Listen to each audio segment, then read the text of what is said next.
social activities from alumni meet. મારી સાથે વિશાલ ધામેલિયા છે. Basically he is from BPTI mechanical engineering. પણ હવે free of cost NDT training આપે છે અને અત્યાર સુધીમાં 25 લાખ વિદ્યાર્થીઓને NDT ની ટ્રેનિંગ આપેલી છે.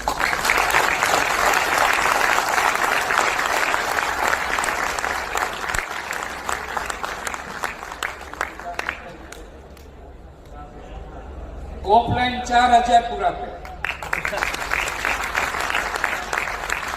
એટલે સમાજની અંદર આપણે શું શું કરી શકીએ એ જ્યારે આપણે આજે વિચારેલું છે, જે જગ્યાએ